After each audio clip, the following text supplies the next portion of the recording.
બનાસકાંઠાના પાલનપુરના ટોકરિયા ગામમાંથી 11 વર્ષીય બાળકનું અપહરણ થયા બાદ ખેતરમાં હત્યા કરાયેલી હાલતમાં લાશ મળી આવતા બનાસકાંઠા પોલીસે ગણતરીના જ કલાકોમાં આ ગુનાનો ભેદ ઉકેલી એક શખ્સને ઝડપી પાડ્યો છે। પાલનપુરના ટોકરિયા ગામમાં રહેતો 11 વર્ષીય બાળક 14 તારીખે ગુમ થયાની પોલીસને જાણ કરવામાં આવતા પોલીસે અને પરિવારજનોએ શોધખોળ હાથ ધરી હતી। બાળકની શોધખોળ ચાલી રહી હતી ત્યારે જ રાત્રિના સમયે ગામની વાડીમાંથી હત્યા કરાયેલી લાશ મળી આવી હતી। માસૂમ બાળકની હત્યા કોણે અને શા માટે નિપજાવી તેને લઈને પોલીસે અલગ અલગ દિશામાં તપાસ શરૂ કરી હતી। હત્યાનો ભેદ ઉકેલવા માટે ડોગ સ્ક્વોડ અને એફએસએલની પણ મદદ લેવામાં આવી હતી।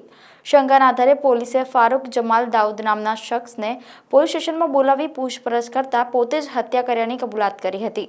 બનાવના દિવસે ફારૂકે પોતાની કારમાં બાળકને બેસાડ્યો હતો અને અલગ અલગ જગ્યાએ ફેરવી પાછળની સીટ પર બાળક સાથે અડપલા કર્યા હતા, જેનો બાળકે વિરોધ કરતા આરોપીએ હત્યા નિપજાવી લાશને ફેંકી દીધી હતી।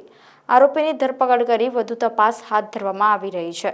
મારે કહેવાની ઘટના બની છે તો મારો ભત્રીજો છે, મોહમ્મદ નામ છે એનું। તો એને જેની માર્યો તો એને હાલ તો પોલીસે એક આરોપીને પકડી લીધો છે। તો પોલીસ બહુ કોમ કરી રહી છે, આરોપી પકડી અંદર કરી દીધો છે અને પોલીસ બહુ સારું કામ કરે છે। પોલીસ એની રીતે ફૂલ મહેનત બી કરી રહી છે। પોલીસની જેટલી બી ટીમો છે બધી કામ કરી રહી છે।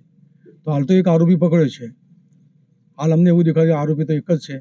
આરોપી અમને તો એમ લાગે છે કે એ જ આરોપી છે, કેમ કે એના જે બધા પુરાવા તે દેખાય છે તો બધા આરોપી અમને એવું દેખાય છે કે આરોપી એ પોતે જ છે। એના બારામાં મારું કહેવાનું એમ છે ભાઈ અમને પૂરેપૂરો ન્યાય મળે, પૂરેપૂરો ન્યાય।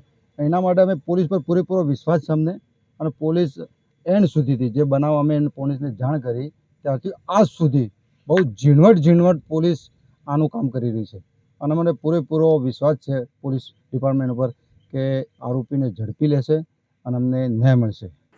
તારીખ 14/7/2024ના રોજ ગઢ પોલીસ સ્ટેશન વિસ્તારના ટોકરિયા ગામમાંથી પોલીસને જાણકારી મળે છે કે એક 11 વર્ષીય બાળક કે જેનું નામ મોહમ્મદ બિલાલભાઈ સરસિયા છે તે અમને મળી નથી રહ્યું, જેથી કરીને પોલીસમાં એ વસ્તુની જાણ થતાં તરત જ લોકલ પોલીસ દ્વારા ઘટનાસ્થળે પહોંચવામાં આવે છે અને બાળક ક્યાં ગુમ થયું છે તે બાબતે જાણકારી એકઠી કરી અને તપાસ આગળ વધારવામાં આવે છે। તે દરમિયાન આશરે સાંજે 7 કલાકે બાળકની લાશ જે છે એ ટોકરિયા ગામના વાડી વિસ્તારમાંથી મળી આવે છે। એ વસ્તુની જાણ થતાં તરત જ લોકલ પોલીસ, એ સિવાય એમના local SDPO Shri CM Solanki સાહેબ, અમારી એલસીબી એસઓજીની તમામ ટીમો જે છે ઘટના સ્થળે પહોંચી જાય છે। ઘટના સ્થળે પહોંચીને તાત્કાલિક જ પોલીસ દ્વારા ઘટનાની બારીકાઈથી નિરીક્ષણ કરી અને ત્યારબાદ ડોગ સ્ક્વોડને અને એફએસએલની ટીમને બોલાવી લેવામાં આવે છે। ત્યાં અંધારું હોય અને વરસાદનો માહોલ હોય, પોલીસ દ્વારા ફ્લડ લાઇટની વ્યવસ્થા કરી અને ઘટનાનું નિરીક્ષણ કરી અને ત્યારબાદ અલગ અલગ 10થી 11 જેટલી ટીમો કે જેની અંદર સીપીઆઈ દિશા ડીપી વિભાગને તપાસ સોંપી અને આ દિશામાં ખૂબ જ ગુનેપૂર્વક હ્યુમન ઇન્ટેલિજન્સ અને ટેકનિકલ ઇન્ટેલિજન્સ બંનેનો ઉપયોગ કરી અને ટૂંક સમયમાં બધી જ કડીઓને એક પછી જોડી દેવામાં આવે છે। આની અંદર જણાવું કે જે અમારી સાયબરની ટીમ હતી, એ સાયબરની ટીમ દ્વારા એ વિસ્તારમાં કોણે કેટલા કોલ કરેલા હશે, કોનું વધારે લોકેશન છે તે બાબતે સાયબર ટીમ દ્વારા તાત્કાલિક રીતે પગલાં ભરવામાં આવ્યા। ત્યારબાદ બીજી બધી ટીમો દ્વારા જે છે એ સીસીટીવી ફૂટેજ ચેક કરવામાં આવ્યા।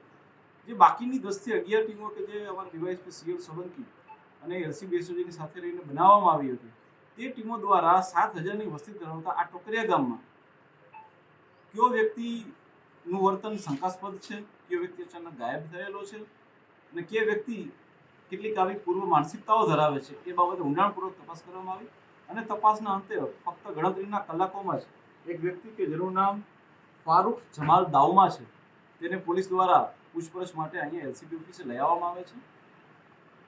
તેની પૂછપરછ દરમિયાન ફલિત થાય છે કે આ વ્યક્તિની માનસિકતા જે છે એ નાના બાળકો સાથે ડપલા કરવાની હતી અને જે વ્યક્તિનું અપહરણ થયું હતું તેને પણ રાત્રે 10 વાગ્યાની આસપાસ આ વ્યક્તિ દ્વારા પોતાની કારમાં બેસાડીને અલગ અલગ જગ્યાએ લઈ જવામાં આવે છે અને ત્યાં કારની પાછલી સીટમાં તેની સાથે ડપલા કરવામાં આવે છે। બાળક દ્વારા વિરોધ કરવામાં આવતા અને બાળક દ્વારા જ્યારે કહેવામાં આવે છે કે તેની માતાને જણાવી દેશે ત્યારે તેના દ્વારા જે છે એને મારવામાં આવે છે અને મારતા પછી એને વધારે ડર લાગતા એ બાળકની હત્યા પણ કરી નાખે છે।